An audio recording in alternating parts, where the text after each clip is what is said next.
everybody. Just give everybody a minute to filter in.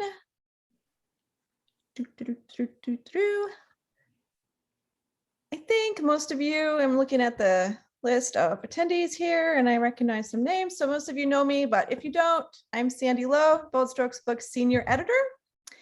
And this lovely panel of authors are playing favorites, which is, sounds kind of mean, but in this panel, they're playing favorites and introducing you to their favorite character from their new release. So today we have CJ Birch, Anna Hartnett Reichardt, Brooke, Anne Shade, Ashley Moore, and Sheri Whol. Hi guys, so great to see you. Hello. Sandy. Hello. Alrighty, I do have an opening question, and that is, what type of character or trait of a character do you like to write the most? And we'll start with CJ. For me, I like the quirky characters. My favorite scenes actually to write, and I realize now maybe I should have read that for my reading, is family dynamics or like friend dynamics. I love the interaction because you can tell that they've known each other for years and they tease each other. But the quirkier the character, the better. Yeah, and quirky characters are always great, like during interactions too, right? That's where the quirkiness really comes out. Anne, how about you? What's your favorite character trait? I like the character that has no filter, that's kind of the bold character that speaks their mind and, just says what's on their mind. And, they do have regard for other people's feelings, but if they feel like the other person really needs to hear something, they just go ahead and say it. Yeah, sure. Anna, how about you? Favorite character trait? Yeah, I like that sassy best friend who has that like golden moral compass though, who's like throwing shade, but also like guiding the MC along their trajectory with, some exactly shade, but sassiness, but also helping them along their way. Sure. And secondary characters are so great because there's so much less work than your main characters, aren't they? Yeah, they get to steal the show though. Yeah. Ashley, how about you? Favorite character trait? I like the sort of introverts who are kind of closed off, but have this depth of feeling underneath them. Sure. Sheri, how about you? Favorite character? Okay, I like the kick ass and take name type that perhaps the world might scare them, but they don't let it stop them and they take it head on. That's right. Give us some confidence. And Gun, how about you? Favorite character? Well, I like the ones that are a bit sarcastic, witty, often also secondary character, like in this case, a grandmother. So, yeah. Awesome. All right. I am super excited for your readings. We are going to start with Anna Hartnett Reichardt. If everyone else could please stop video and mute, that'd be awesome. Anna, you're reading from Changing Majors. Yes. Tell us a little bit about the character in your scene and why she is your favorite, and then you can start reading whenever you're ready. All right. Yeah, I am reading from Changing Majors. It's about Bailey, the main character. It's her freshman year of college, and she goes to a Catholic college, and this is her coming out scene. And the first person she comes out to is her roommate and best friend Priya, and my favorite character. And I love her so much because of what I said earlier in the panel. She's got the sass, but the heart and that moral compass, and she just is Bailey's rock. So this is that scene. They are, Bailey just had a hard conversation with one of her friends. He called her, called her out and said, "What are you? Just some lesbian who's gonna shave her head?" And Bailey denies it. And she storms out of the dorm and is really disappointed with herself, and Priya follows her. So they're sitting in the amphitheater. And that's right, I say. "What, you want to shave your head? Because I'll do it for you." "No, not yet at least." I smile at her, and when she meets my eyes, I see how much she cares about me. "Well, first off, I am a feminist," I say. Priya chuckles softly and pats my knee. Well, I sure as hell hope so, Bales. We all are. Matt's just an ignorant fuckhead who doesn't know what the word means yet. My heart rate quickens and a drying in my throat tickles my gag reflex. I have to tell her. 3, 2, 1. My heartbeat whooshes in my ears. 3, 2, 1. I register a squeeze on my knee. And I'm gay. I spit the words out and immediately search Priya's face for a reaction. She squeezes my knee again and breaks into a warm grin, wraps her arms around my shoulders and pulls me into her. And I love you. It's 2021, boo. It's cool to be gay. She kisses my head and I melt into her body. The tears pool over my bottom lid and flow down my cheeks. I don't bother wiping at them. Just let them flow. Just let Priya hold me. Do you think everyone knows? I ask. I want her to say no because I put so much pain into being straight, and it would annoy the shit out of me if it were for nothing, even if it is irrelevant now. On the other hand, as relieved as I am, coming out is physically and emotionally draining, and there's a lot of people to come out to. She looks around the amphitheater and taps her teeth. I don't want to say I knew, but I strongly suspected. Although I think I can speak for everyone when I say that we were all just waiting for the rule of Luke and Bailey. Does that make sense? I think multiple and slightly opposing truths can exist at once. I nod. Yeah, that makes a lot of sense. This whole semester, I've known deep down that I'm gay. That's one truth. And the other truth is that I love Luke. And the boy made me feel something. Not something that could carry me through life with him forever, but something that made me consider trying. I take a deep breath. God, I'm so glad it didn't happen. I came so close to fucking up our friendship. The consequences of me and Luke getting together finally settle on me. The damage I could have caused. You know Rave Night, I start? Yeah, you made out with that dude Hunter, right? Yeah.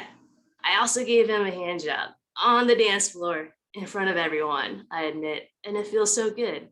Ew, but okay, no one cares. I also went home with him, gave him a blowjob for about 10 seconds until I handed it back and said, finish yourself. Priya breaks out into laughter. Oh my God, that is hilarious. I smile too. In hindsight, it's kind of funny. I accidentally bit a dude's dick in high school, she says. We all have dumb nights. We all have bad sex. It's all good, Bales. You're literally the best, I say. Well, if not Luke, is there anyone else you have your eye on? I sway my knees from side to side, gathering Noelle's coat around me. I lower my face into its collar, breathe her in. She's still in the fabric for now, but fades a little more every day. Coming out to Priya without her feels like taking a step away from her, and all I can do is keep walking. No, no one, I say. She narrows her eyes at me. You sure? You know I got you. I know she would never tell anyone, but what happened between me and Noelle isn't just mine to share. I'm sure. I think I want to keep this between us for now. I've just barely begun to process it myself, you know? I totally get it, she says. But in the meantime, you can always talk to me about anything. Thank you. I feel like the patron saint of college freshmen must have handpicked you as my roommate. No one else could have done the job. We walk back through campus to the dorms. I'm gonna figure this out. Cheers. Thanks, guys. Oh, I wanted to be my roommate. I know, right? It's weird to say as an adult, but I do. Yeah. Thank you so much, Anna. That was great. Thank you. All righty. Next up, we have Ashley Moore. Hello. Ashley, you're reading from Love in the Limelight. Why don't you tell us a little bit about this book, your favorite character, and you can start reading whenever you're ready.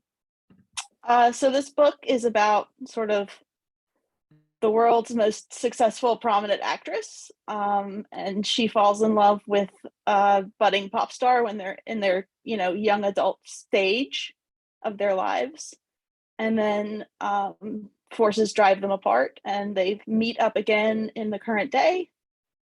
This scene is from when they first meet. Like I said, my favorite character is sort of the introvert, and the main character, Marion, is very much that. So she just wants this other woman to go away, but then something changes. 1997. What are you drinking tonight? The woman asked. Marion started and then rolled her eyes. How original. Half of the men in Hollywood had tried the same line on her, and it hadn't gotten them anywhere. Macallan. Why? Are you the bartender? Maybe her curtness would be enough to make the woman go away. So much for playing nice. She had no interest in polite conversation. No, she simply wanted to leave. Despite the rising moon, sweat still beaded on her skin. She hated these parties. Not the bartender, no, just curious. I myself am having a lovely Blanc de Blanc, but I could easily be persuaded to switch to Scott. Marion looked at the woman through the mirror. Their eyes met. Well then, Jess Carmichael, the current darling of the pop scene. Layered blonde hair and too much enthusiasm for someone so small. The kind who would be described as petite and bubbly by the same tabloids that made snarky reference to Marion's gangly and austere frame. I don't persuade people to drink, and I don't invite people I don't know to drink with me. Marion deadened her tone and attempted to regard her scotch with a bored air. She didn't know how to be any more dismissive with outright telling Jess to leave. Jessica, I insist. Jess thrust her hand out along the bar in front of Marion. Marion took it as disdainfully, but out of politeness. Tattoos shifted on Jess's skin as she moved her muscles, shapes Marion couldn't decipher, and words she couldn't read, not in the low light.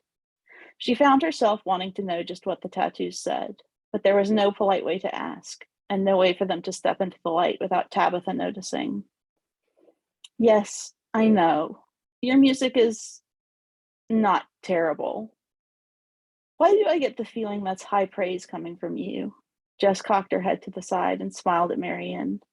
Marion finally turned to actually look at Jess. It was a smile that held secrets. Jess signaled the bartender. Make of it what you will. She caught Jess's eyes. Jess didn't look away. Then I'll take the compliment. Jess really was as relentlessly positive as her music. The bartender placed 2 tumblers of scotch in front of them, and Marion automatically accepted the drink. That last movie you were in, where you were the teacher, it wasn't half bad. That got Marion's attention.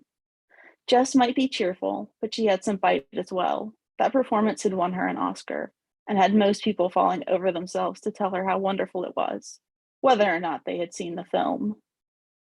You've made your point. Marion inclined her head. She took a sip of her drink and watched Jess do the same. Jess coughed lightly. Marion wasn't surprised.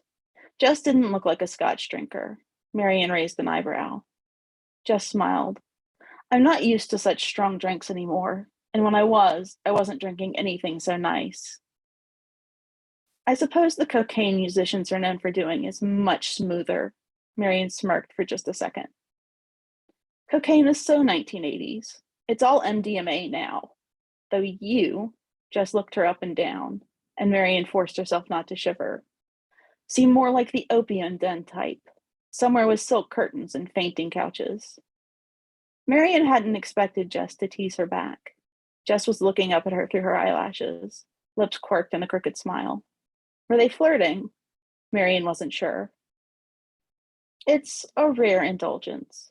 She took her own time with a frank appraisal of Jess.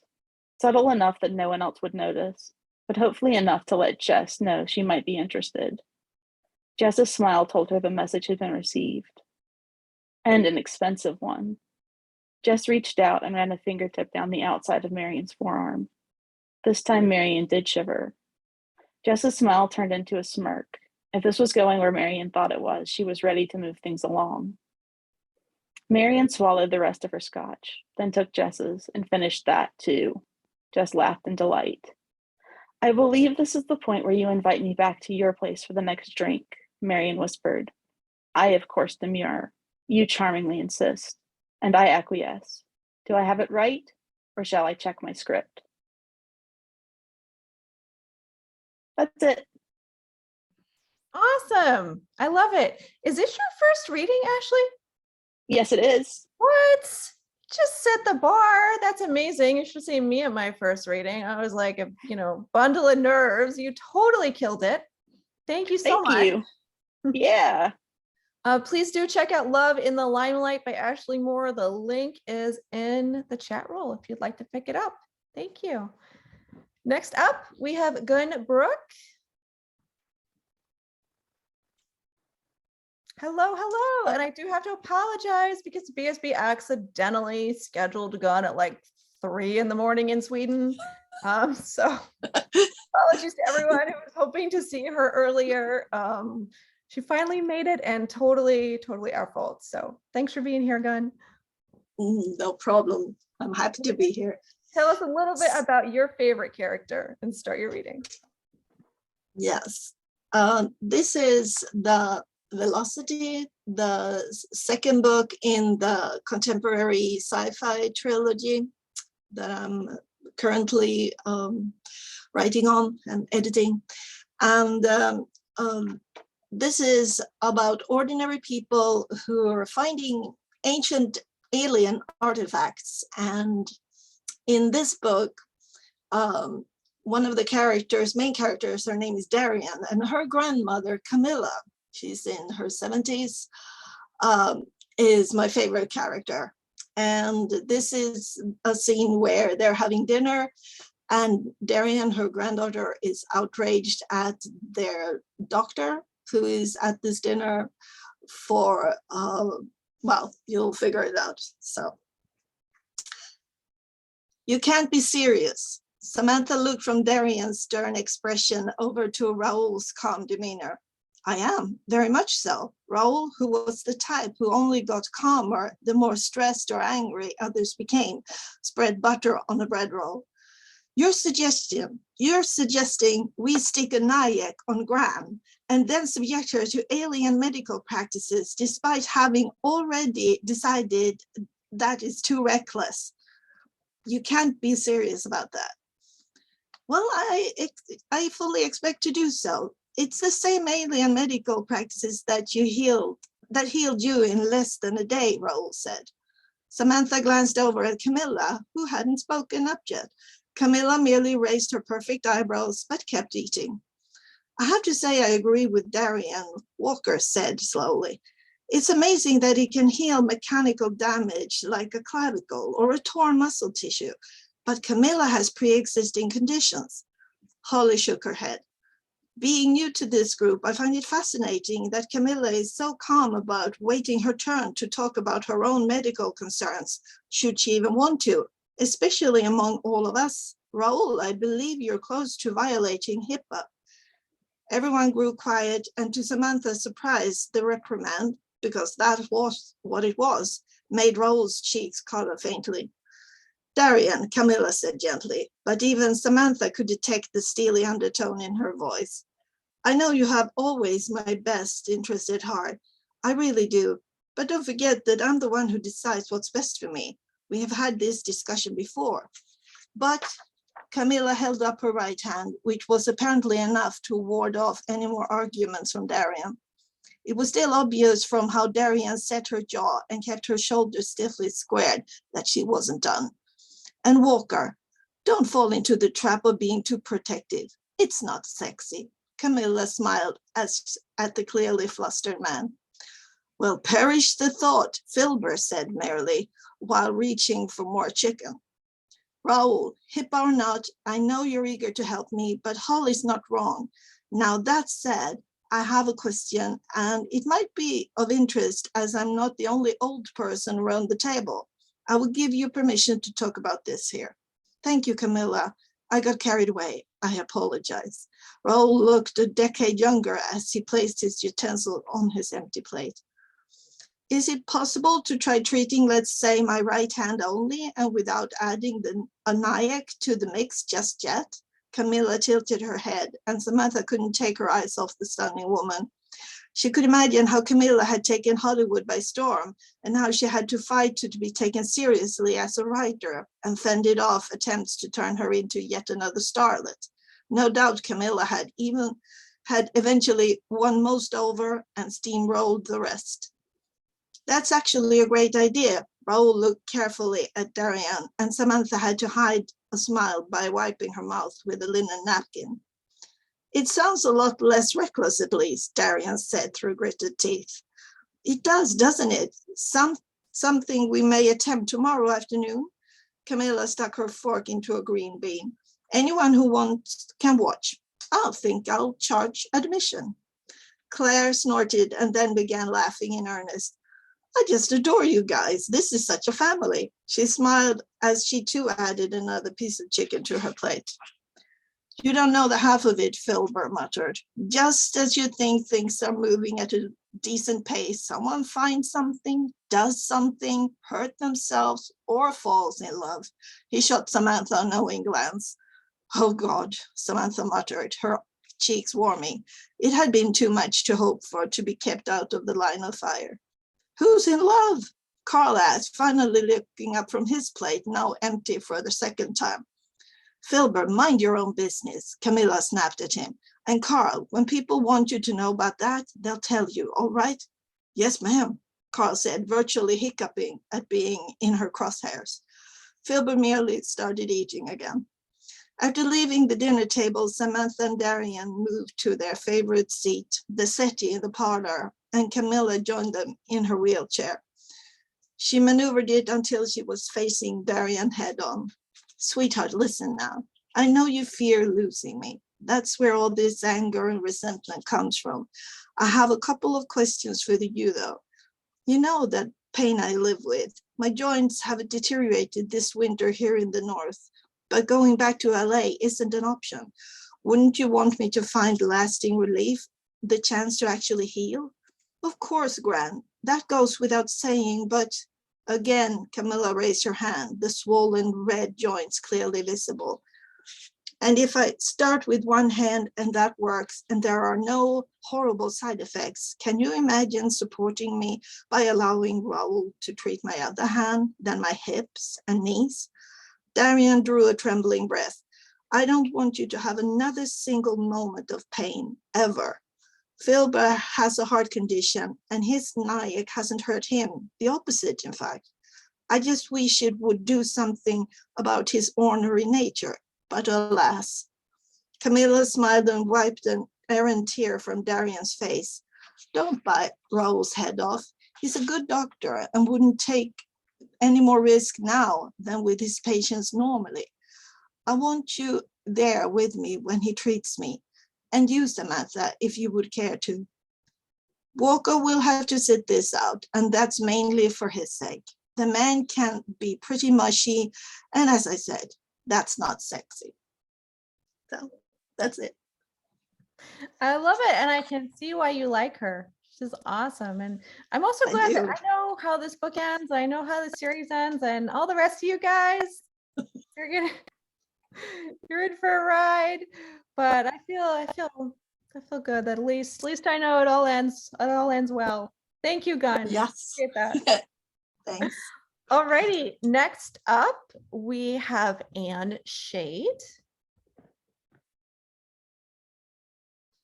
Hi, Anne. How you doing? Hello, I'm good. How are you? I'm good. Why don't you tell us about your favorite character from Love and Lotus Blossoms? My favorite character is Nikki, Janessa's best friend, because Nikki is that best friend who pulls no punches and has your best interest at heart, but also knows that sometimes you may need some common sense and some good advice from her. The scene I'm about to read, Nikki and Janessa are out to dinner celebrating their final nights together right before they both leave for college. Janessa is just going through a breakup, and Nikki is trying to give her a nice night out and distract her. By the way, this is the year 1984. So they're at a club in New York, or at a dinner and club in New York. Just a couple more weeks and you'll be heading south, Nikki said. I picked up my salad. Yeah, I guess. You don't sound particularly thrilled about it. I laid my fork down, not feeling very hungry. I am. Mom told me she wasn't flying down with me and Dad. What? Why? She didn't volunteer the information and I didn't bother asking. I'm tired of fighting. Nikki nodded in understanding.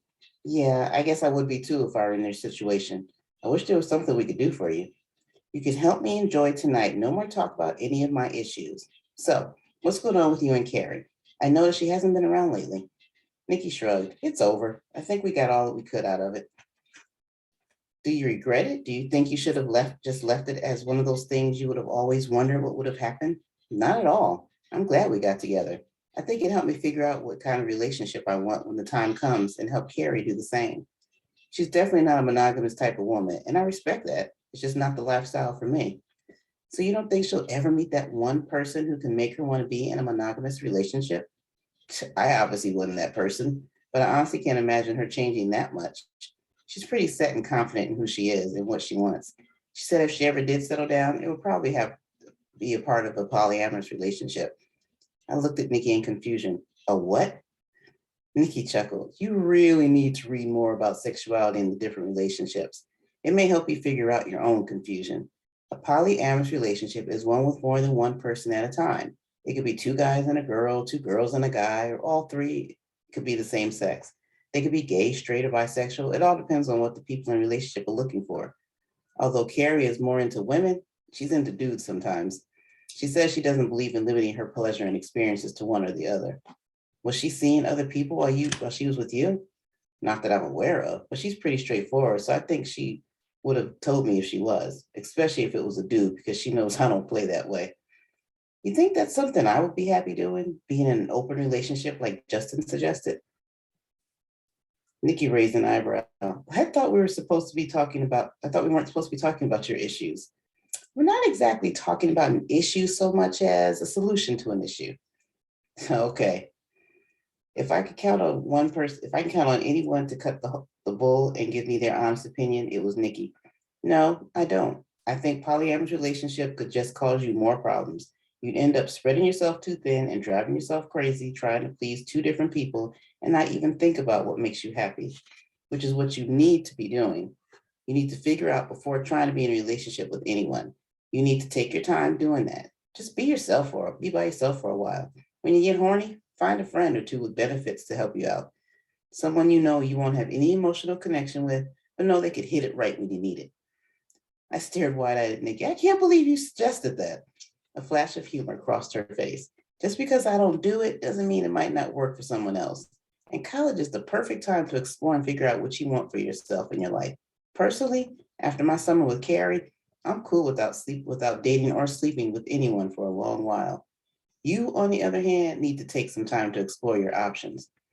I took a moment to think about what Nikki was saying. Maybe it was good that Maya and I wouldn't be together right now.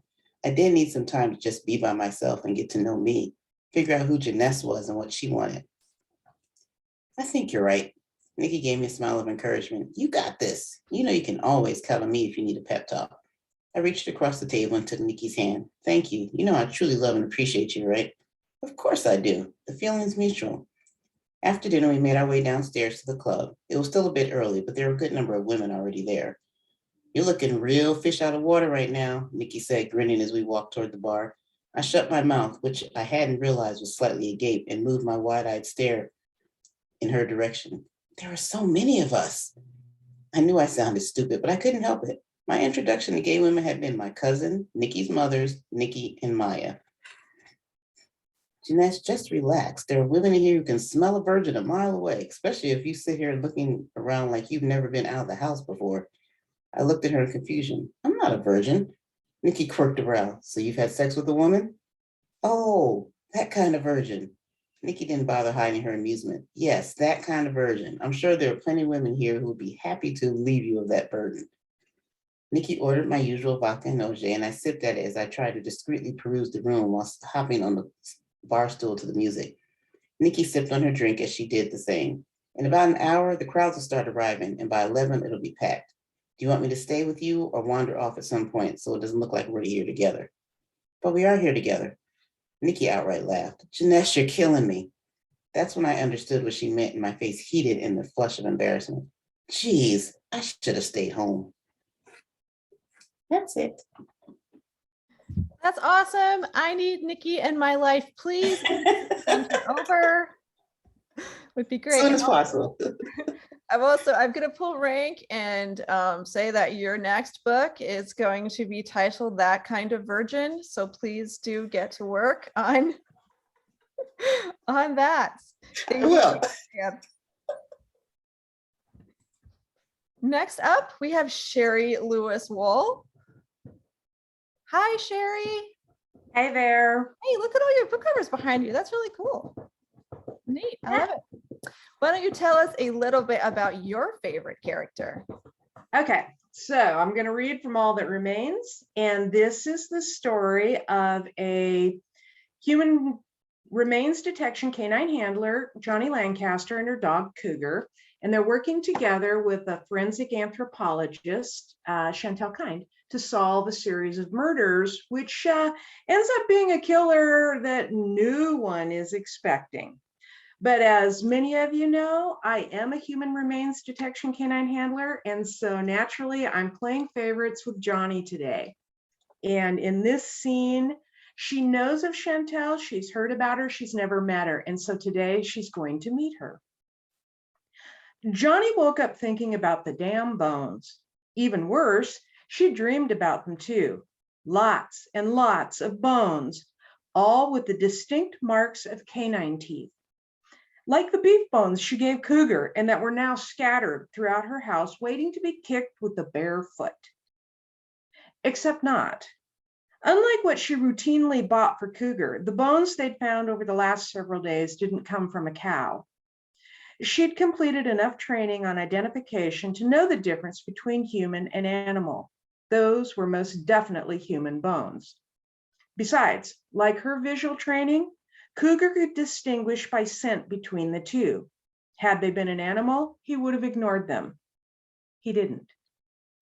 Since she'd been handling dogs for search and recovery, she'd been called out on some odd cases. Weird places and out-of-the-way locations that left her puzzled were all part of the job. This one topped them all on every front. Odd, weird, and puzzling.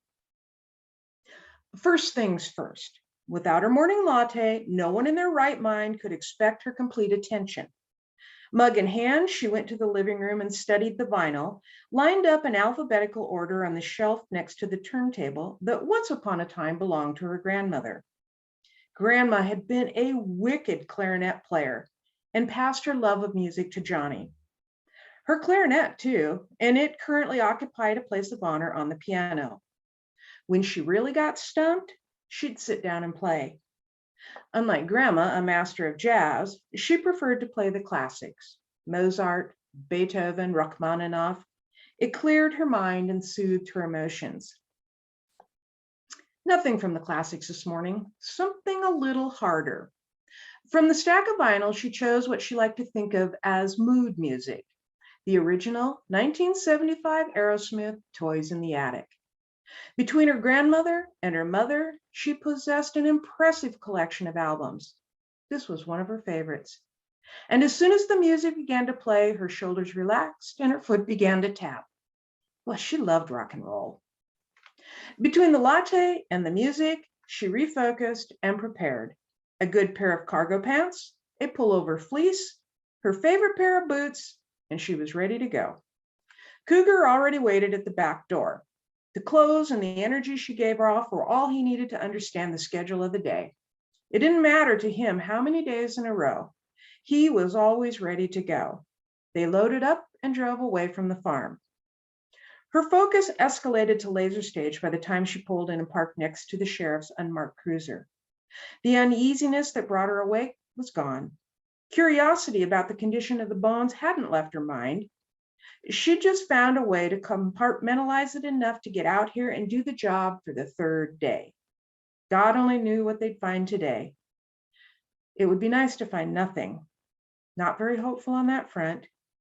She opened the driver's door and got out. You wait, she told Cougar. I'll be back in a few. Some might find it odd that she explained herself to a dog. She didn't. She'd been talking to them since she was a little girl, and that wasn't about to change.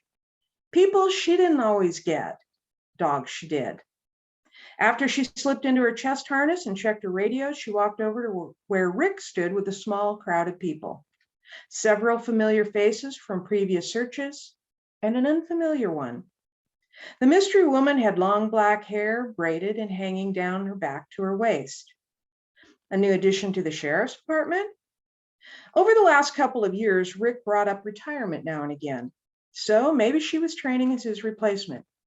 He'd been heading the county search and rescue program for more than a decade, and one of these days he'd leave. She didn't look forward to that day. Rick turned as she got closer and nodded as he motioned her over. Good morning. Ready for this again? She grimaced and answered with her trademark honesty. Nope. He barked out a laugh that held no humor. No shit, me either. Another reason she'd miss him when he decided to turn in his badge. He never failed to return honesty with honesty. The mystery woman turned and Joni's heart did a little flip. Now that was fucking strange. She rarely reacted to strangers, practicing caution to a fault defined her.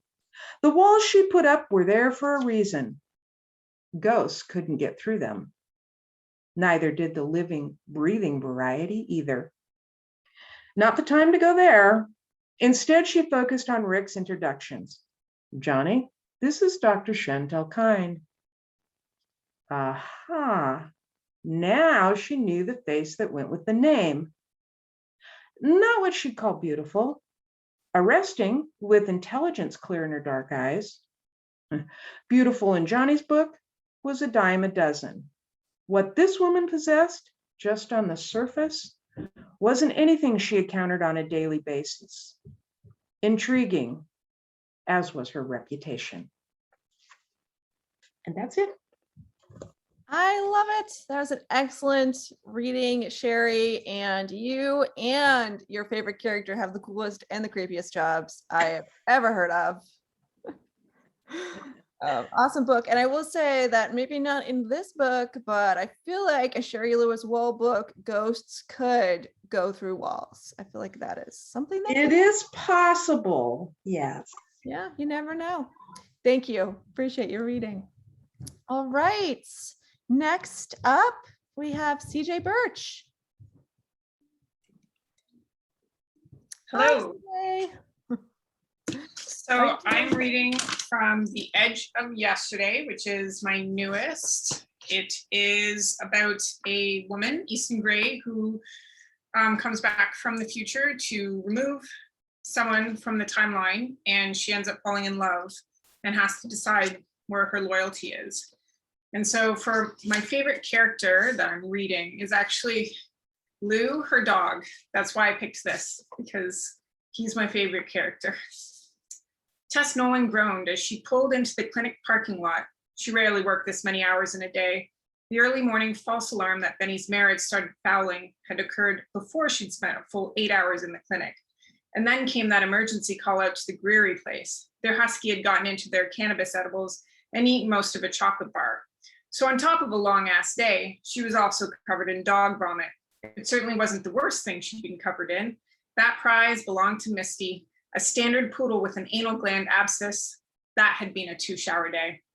She turned to the ball of fur lounging next to her. One more stop, Lou. Then I promised warm snuggles and a dental treat. Maybe a glass of wine and some indulgent TV were in the mix. A shower, definitely. As soon as she unlocked the door to the clinic, Lou froze. What is it? You smell something?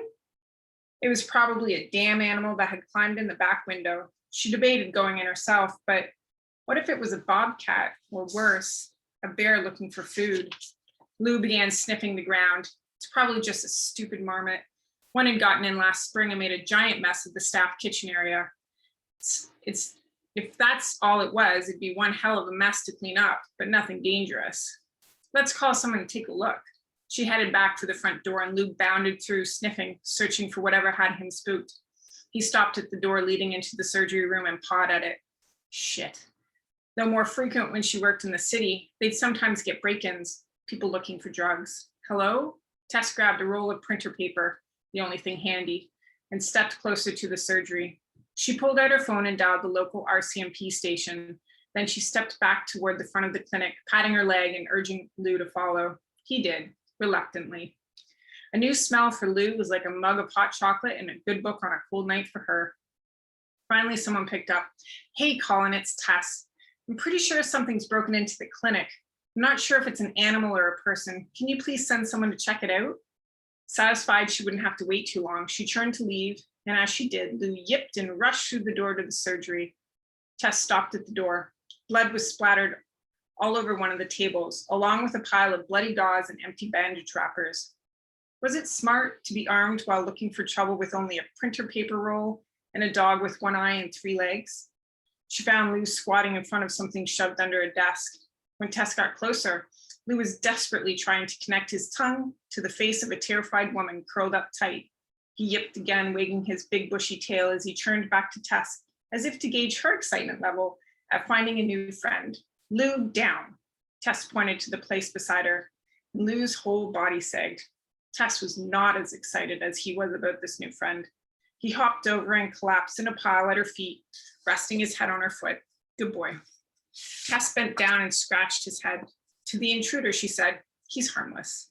When she didn't move, Tess added, I'm harmless too. You can come out. Tess set the printer paper down beside her to prove the point that neither she nor Lou would hurt her. A few seconds passed, and then the woman peeled herself out of her spot and stood.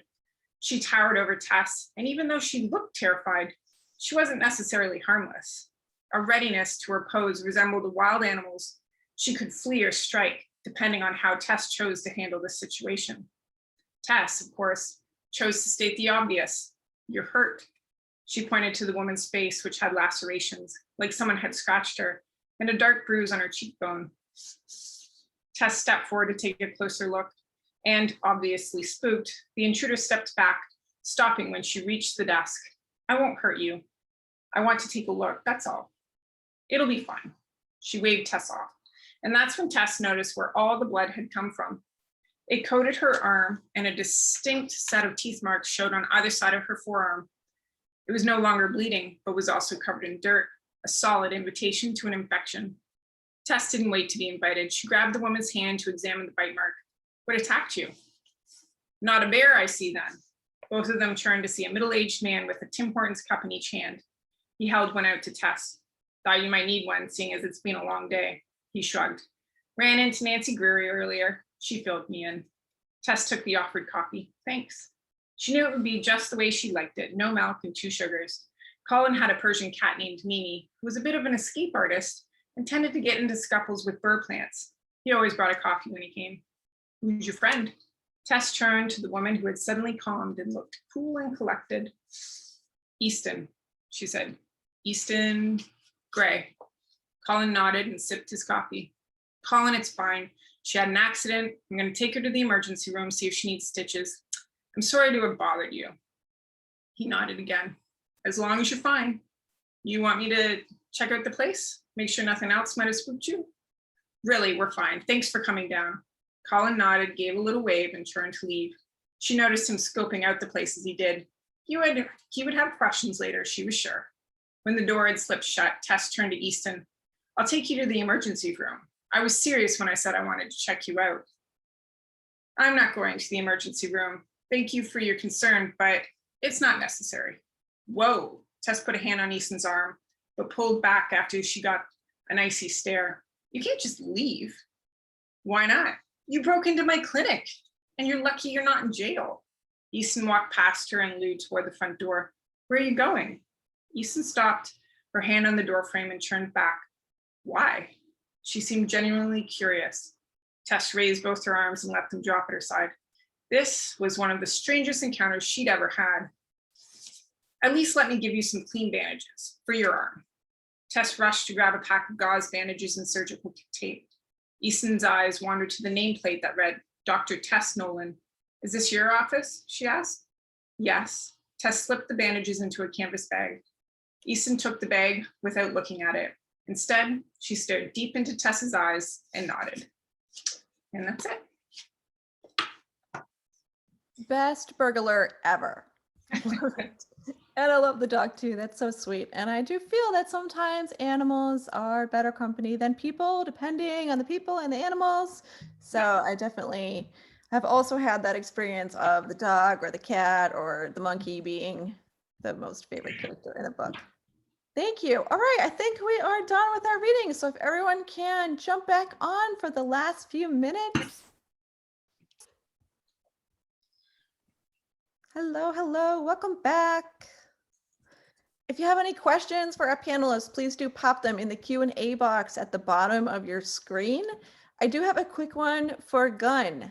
From Joan, she says, I enjoyed your reading and loved Camilla. Can this second book, Velocity, be read as a standalone, or should she start with book 1?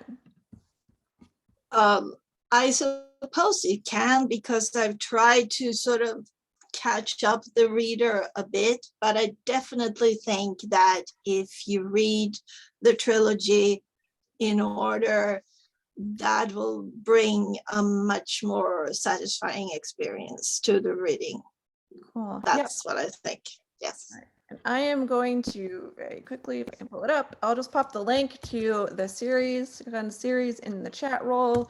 The first book, Yearning, is on sale this weekend if you would like to pick it up. Alrighty, on to the next question. So we've talked about our favorite characters, but who are the hardest characters to write? Is there a type of character that you find particularly difficult to write? Or maybe if it's not a type, just a certain character that you've written that was very difficult for some reason? Anne?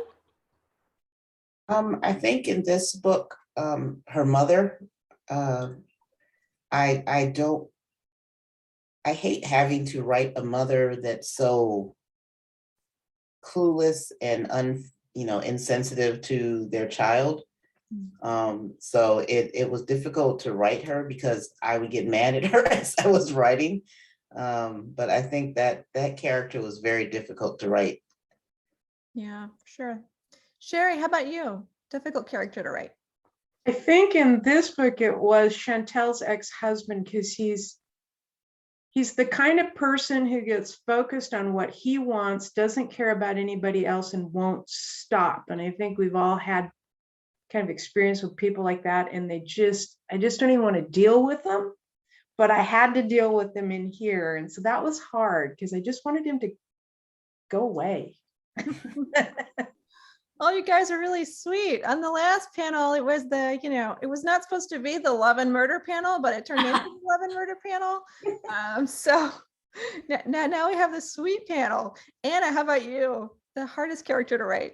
I don't know. I think I'd say like not secondary characters, but like those like tertiary characters that kind of are like satellites of your story. It's difficult for me to like make them a whole person and like their minimal interactions with my characters. So that is definitely a challenge for me. Working on it though. For sure, for sure. I'll tell you who's really great at that is Nora Roberts. If you've ever read one of her books, she can like do a character in like 2 sentences and you feel like you know them. Yeah, I've never read a Nora Roberts book, so I should probably do that like tomorrow. Yeah. Ashley, how about you? Hardest character to write? I would say the bad guys, like the person that does something mean to the characters, because I'm just so bad at conceiving of that it's hard for me to get into that headspace. Mm-hmm. Yeah. Gunn, how about you? Hardest character? Oh, well, in this trilogy, there is the chairman of the Elder Council, and he's just despicable. And that makes me always afraid when I write a character like that, if I make them too stereotypical or one-sided. So I'm always afraid of getting them a little flat. So that I think is among the hardest for me to write. Yeah, that makes total sense. And CJ, hardest character to write? I'm gonna go with the aliens that I had to write for False Horizons, which is the 3rd book in my New Horizons series, because I wanted to do something totally different and make them not human. And how do you do that when you don't even know what, like you get to make it up, and that's really hard to do. So those were the hardest, for sure. Yeah, for sure. Sometimes there's like lots of liberties you can take when you're writing something that isn't real, but you also, it all rests on you to figure everything out. So, alrighty, we have, no more minutes left. Okay, we're gonna do a speed round really quick to end. Do you find that your favorite characters are also readers' favorites?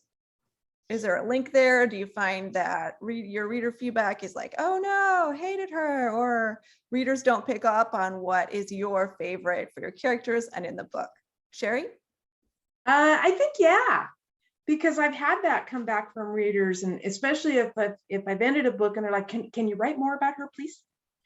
And so it's like, oh, yeah, maybe. Love it when that happens. CJ? No, I think one of my favorite characters ever was Davis Sarka, who's the bad guy in the New Horizons series, and I don't think anyone liked him. So, Oh well, maybe next time. Go on. How about you? It's happened several times. And I think the most recent was when I wrote about a made up sort of sentient animal on the planet. And I loved him so much, and it must have shown through because my readers seemed to adore him as well. So I was thrilled. Excellent. Anna, how about you? Do readers love your favorites? Yeah, I think Priya might be universally adored through my small readership so far, but yeah, I think they love her too. Perfect. Anne? Yeah, and I'm getting a lot of feedback about Nikki and how people love her, as a best friend, and want her as a best friend. So yeah. Totally. She needs to happen. Ashley? I have absolutely no clue. I don't know. All right. Well, there is more to be known. And maybe you'll get that feedback or the next one. Definitely have some readers who'll let you know. Thank you to everyone for being here, to our amazing authors. Thanks, everybody. Thank you. Thanks, Thank Annie. you. Bye.